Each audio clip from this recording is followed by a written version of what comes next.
Menikahlah dengan harapan, jangan dengan ambisi. Tolong bedakan ini. Hanya kecerdasan yang bisa bedakan.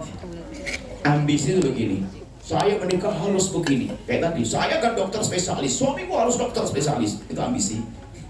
Saya seorang insinyur, jadi ambisi. Jadi gini wahai solehah, seandainya kamu sebagai seorang wanita yang jomblo, dengar.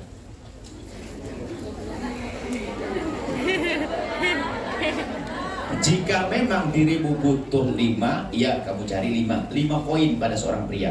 Mungkin kamu ingin seorang status, pengen keturunan, pengen nafkah, ya, pengen ya nih kenyamanan tentunya ya, teman-teman diskusi dan sebagainya. 5, oke. Tapi kalau memang ternyata kamu tidak butuh 5, jangan cari 5, memperlambat pernikahan. Misalnya keturunan, saya sudah punya anak, saya janda anak 3 punya. Berarti keturunan tidak terlalu menjadi impiannya kan?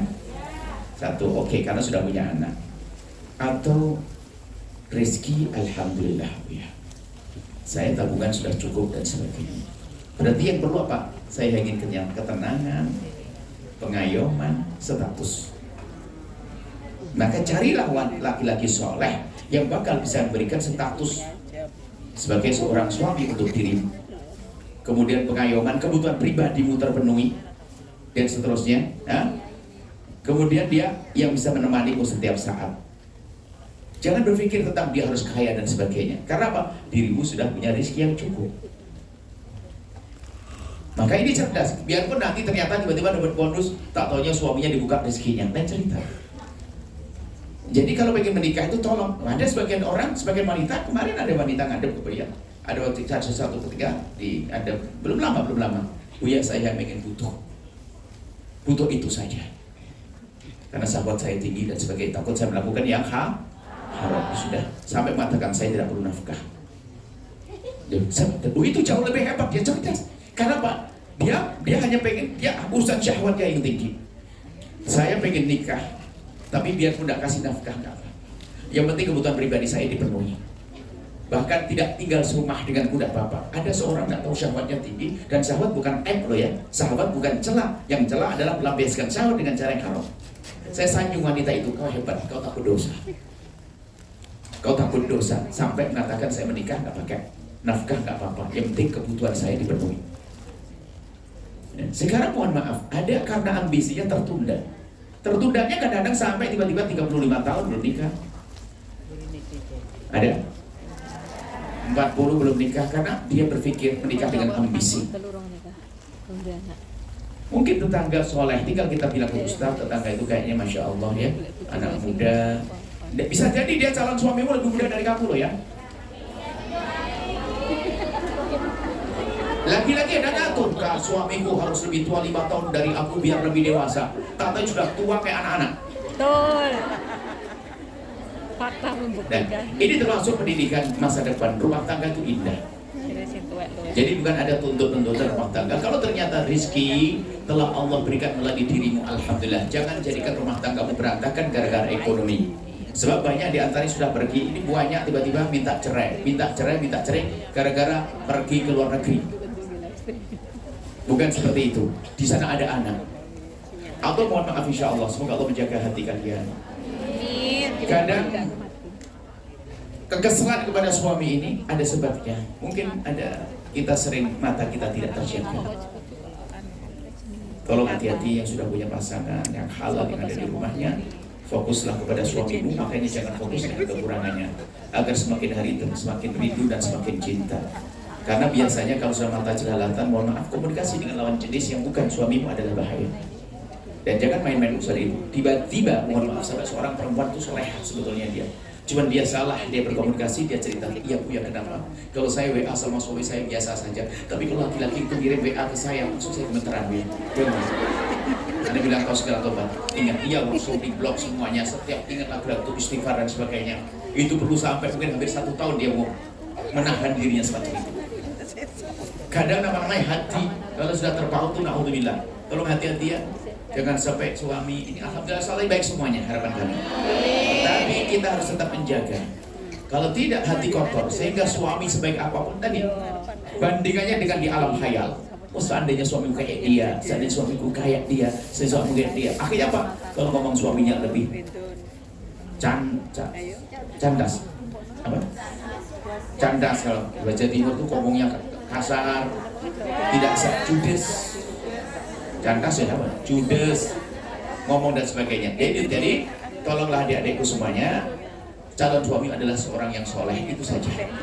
Amin. Adapun nanti setelah itu, setelah menikah bagaimana? Sama-sama. Kan sudah punya prinsip hidup, hidupnya tidak foya-foya kan? Biasa hidup sederhana kan?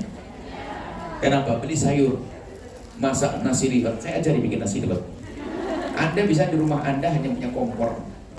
Satu kompor sama satu panci saja sudah cukup. Cukup nasi liwet. Saya paling suka nasi liwet ini berarti ini.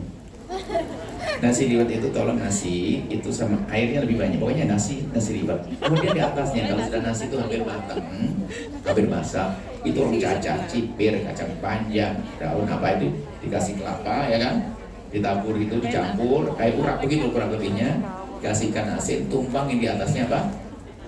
Nasi liwet. Kecilin kompornya, Anda pergi nyapu-nyapu dan sebagainya.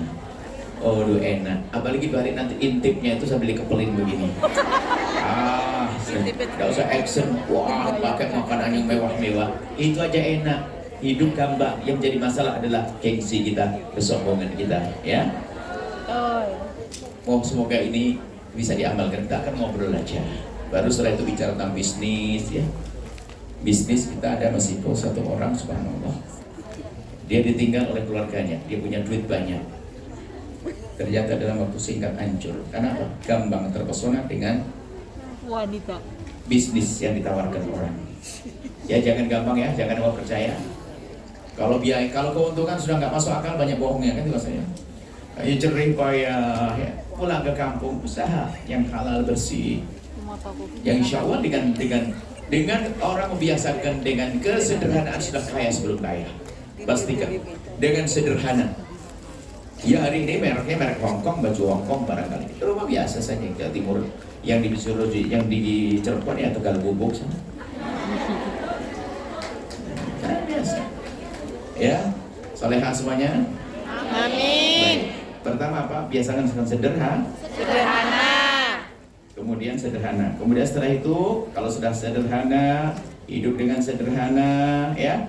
Jangan macam-macam, jangan biasa. Kalau bisnis jangan tertipu, gampang terpesona urusan bisnis. Jangan gampang tertipu dalam urusan bisnis. Kemudian setelah itu, ini Buya bicara tentang rumah tangga. Tolonglah wanita-wanita sukses ini, amin. Tingkatkan ketawaduanmu. Amin. Insya Allah. Jadilah kalian seperti Khadijah hari ini. Amin. Wanita-wanita mulia. Kalau perlu doa begitu, ya Allah semoga yang kaya saya saja, suami saya biar melarat. Yang penting cukup anaknya sekolah bebas. Suamiku akan saya jadikan sopir pribadi, intel pribadi, pengawal pribadi, tukang pijit pribadi. Maksudnya betul-betul kami ingin tanamkan jangan sampai ada kesombongan. Sebab problem rumah tangga kadang-kadang itu. Makanya termasuk nanti wanita karir yang kelima itu kan. Yang kelima jangan sombong. Tapi ada 4 sebelumnya. Wanita boleh bekerja lah ya, kalau sudah punya suami. Yang pertama adalah harus izin suami. Tapi izin yang benar. Maksudnya izinnya betul-betul suami ridho.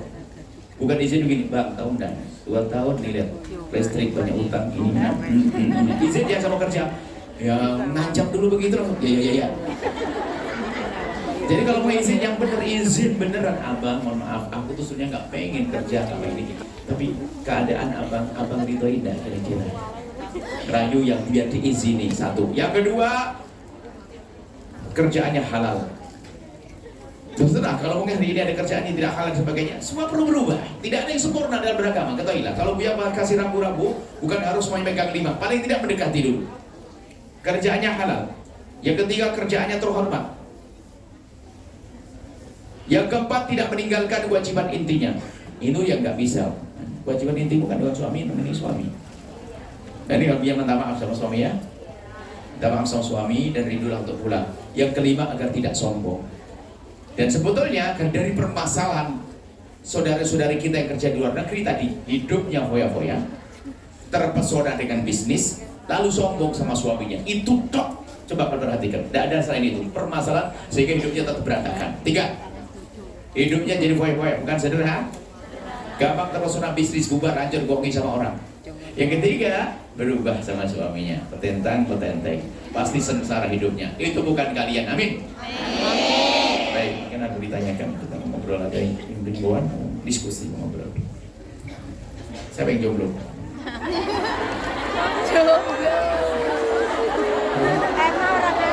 Alhamdulillah, terima kasih kepada dunia. Amin, cepat. Amin. Langsung saja, selanjutnya kita beri kesempatan bagi yang ingin bertanya, ya. Tanya bisnis boleh ke Mas Ipo, tanya pengen jodoh ke Buya, ya. Yang jomblo-jomblo silakan nanti gantungkan tangan paling tinggi supaya doakan paling keras nanti, ya. Baik, 3 pertanyaan pertama kita beri kesempatan, acungkan tangan. Sebelah sini dulu, sebelah kanan. Boleh ini satu, ya. Belakang. Boleh pakai masker. Nah itu. Kemudian sebelah sini, ya. 3 orang dulu, ya. Panitia tolong bantu indikan mic-nya.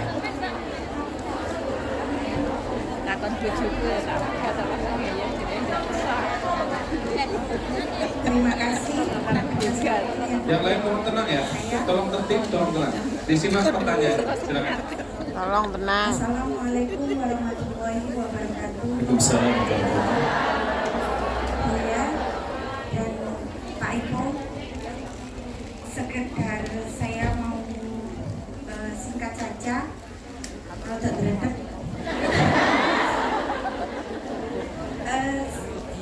Sebenarnya saya itu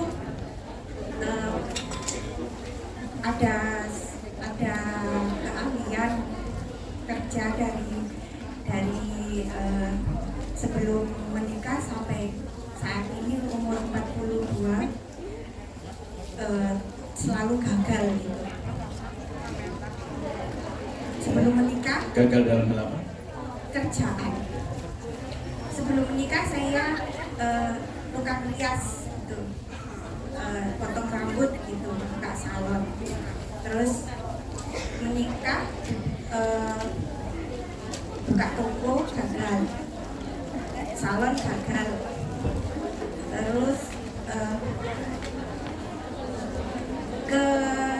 ke Hong Kong 4 tahun, pulang Indonesia buka usaha lagi gagal.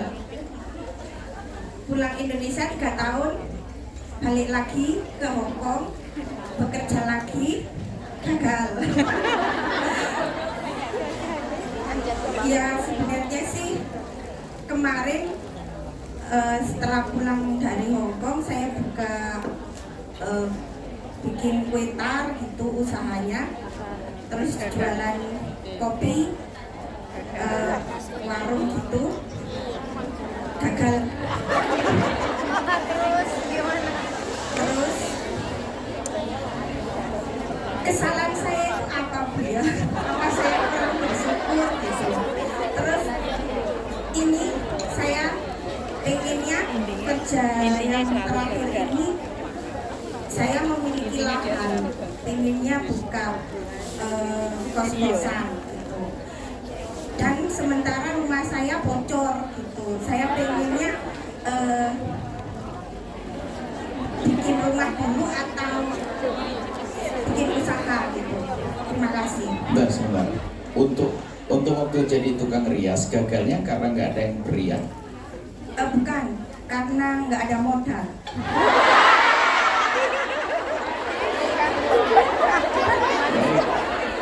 Kue tarnya, gagalnya jualan kue tar, kenapa nggak ada yang beli? Enggak, karena corona. Terus modalnya juga habis gitu. Sekarang jujur, gaya hidupmu bagaimana waktu di rumah? Biasa. Masa tabungan nggak ada dari Hong Kong? Enggak ada. Kebetulan saya menikah 2 kali. Terus suami yang pertama itu menghabiskan. Terus ini memulai mulai dengan suami yang kedua. Terus ditinggal di sini. Belum. Jangan. Ya? Oh iya, ditinggal di sini ya.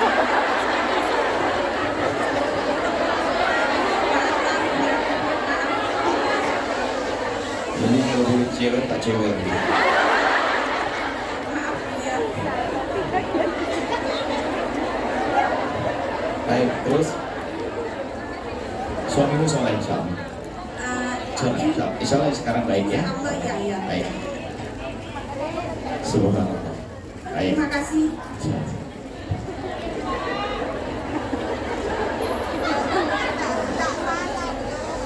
Silakan. Baik, punya anak ya? Ada berapa? Dua? Alhamdulillah. Dari yang pertama. Baik. Baik. Sebetulnya Mas Ibu kalau dilihat, dia punya bakat kan? Kalau istilah bahasa tidak punya modal, oke lah. Mungkin waktu itu kebutuhan suaminya yang pertama banyak, mungkin untuk banyak hal, sehingga oke habis lupakan yang lalu biar Terlalu. Tapi mungkin bisa dikembangkan kembali karena punya bakat rias, kuitan. Alasannya corona sudah tidak ada. Untuk rias dan dirias bisa saja nanti apa sih yang dibutuhkan.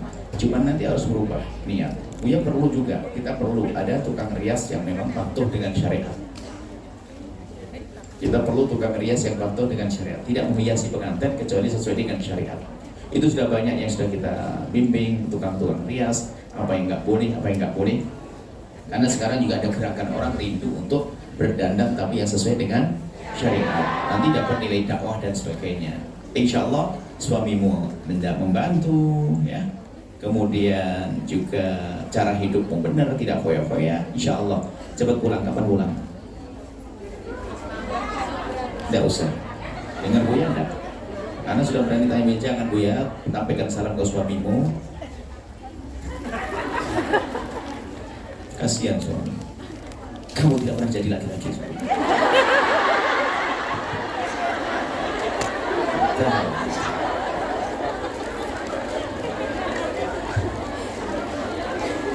Insya Allah pulang. Untuk utang bismillah karena Allah. Suamimu insya Allah baik sama suami. Karena begini itu, ada pun usaha nanti, kalau sudah mulai usaha, sekecil apapun asalkan diimbangi dengan cara hidup yang benar, tidak foya-foya, usaha, kemudian usaha itu adalah ada serius fokus, jangan belum kelihatan untungnya langsung ditutup, padahal oleh janji Allah untungnya besok, ditutup hari ini. Jadi terus fokus, kalau memang itu keahlianmu, biasa. Ada perlu kadang-kadang 6 bulan baru rame, 1 tahun, namanya berusaha kok. Bukan langsung. Baik, kecuali kerja kan terbatas, hari ini kerja, besok gaji, hari kerja, besok gaji. Tidak, berbisnis, usaha. Dan nanti insya Allah kesinambungannya masih kok yang akan ngarahkan. Betul, jangan pakai duit modal ucap pinjaman. Karena belum untung sudah sembayar. Seadanya, kecil tapi istiqomah, serius. Jual kue aja, kalau seandainya sehari dapat 20.000, 30.000 lumayan. Tinggal cara makan saja. Kita tata. Kuenya gratis, kita makan sendiri, anaknya kasih kue.